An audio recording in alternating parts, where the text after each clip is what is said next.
કુસ્તીબાજ વિનેશ ફોગાટ ભારત પરત ફરી. વિનેશ ફોગાટનું દિલ્હી એરપોર્ટ પર ભવ્ય સ્વાગત. વતન પરત ફરતા જ ભાવુક થઈ વિનેશ ફોગાટ. સાક્ષી બજરંગને મળ્યા બાદ ઇમોશનલ થઈ વિનેશ. કુસ્તીબાજ વિનેશ ફોગાટ ભારત પરત ફરી છે. 17 ઓગસ્ટ શનિવારે સવારે વિનેશ દિલ્હી એરપોર્ટ પર પહોંચી હતી, જ્યાં તેઓનું ભવ્ય સ્વાગત પણ કરવામાં આવ્યું.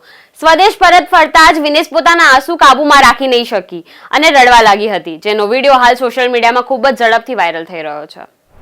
વતન પરત ફરતા જ ભાવુક થઈ વિનેશ ફોગાટ. ભારતીય કુસ્તીબાજ વિનેશ ફોગાટ સ્વદેશ પરત ફરી છે. તેઓ દિલ્હીના આઈજીઆઈ એરપોર્ટ પર પહોંચી હતી, જ્યાં તેમનું ભવ્ય સ્વાગત પણ કરવામાં આવ્યું હતું.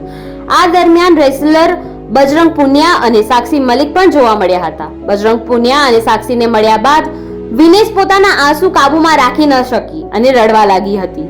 ઉલ્લેખનીય છે કે વિનેશે પેરિસ ઓલિમ્પિકમાં શાનદાર પ્રદર્શન કર્યું હતું. જોકે ફાઇનલ મેચ પહેલા 100 ગ્રામ વધારે વજન હોવાના કારણે તેને ગેરલાયક ઠેરવવામાં આવી હતી. આ પછી તેણે કોર્ટ ઓફ આર્બિટ્રેશન ફોર સ્પોર્ટ્સમાં સિલ્વર મેડલ માટે પણ કાનૂની લડાઈ લડી, પરંતુ તેમાં તેને કોઈ સફળતા મળી ન હતી. शुक्रगुजार हूँ अपने पूरे देशवासियों की, इतना प्यार और सम्मान।